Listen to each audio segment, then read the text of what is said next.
لكن الإيمان أعلى.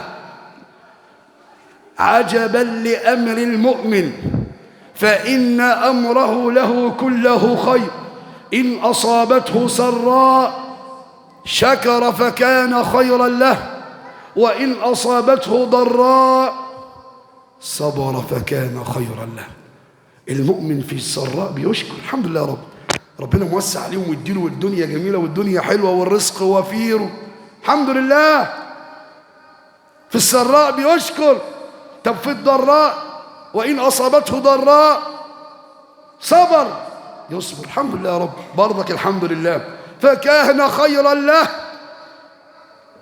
لأن في ناس ساعة الدنيا ما بتبقى حلوة، الله الحمد لله يا رب، دنيا جميلة، ربنا كريم وموسعها عليا، أول لما تمسك شوية ابتلاء بسيط، ضيق في رزق أو مرض أو فقدان حبيب، يسخط على حكم وقضاء الله. في كده، في فأما الإنسان إذا ما ابتلاه ربه فأكرمه ونعمه فيقول ربي أكرمن، كريم.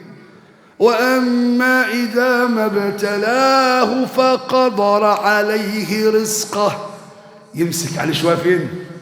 في الرزق، فيقول ربي أهانن.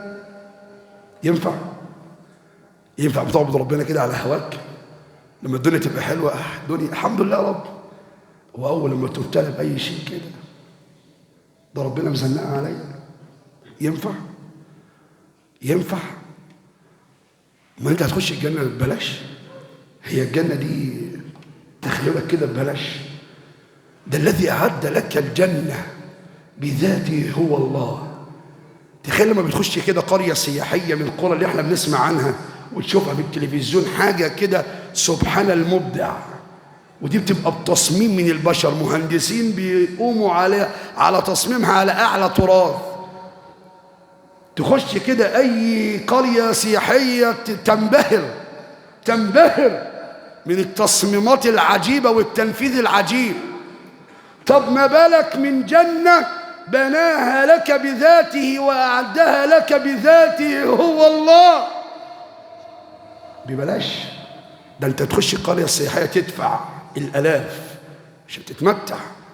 طب الجنة بتاعت الملك بقى عايز تخشها ببلاش؟ لا، لازم يبقى الحياة فيها صبر، فيها ابتلاء. والابتلاء ده بيبين معدن المسلم أو المؤمن.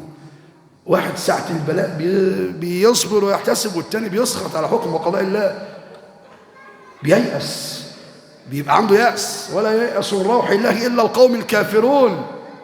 المسلم ما ينفعش ييأس، المسلم ما ينفعش يخاف من فوات الرزق، المسلم ما ينفعش يخاف من فوات الرزق، المسلم ما ينفعش يخاف من فوات الرزق، لأن الذي ضمن لنا الرزق هو الله.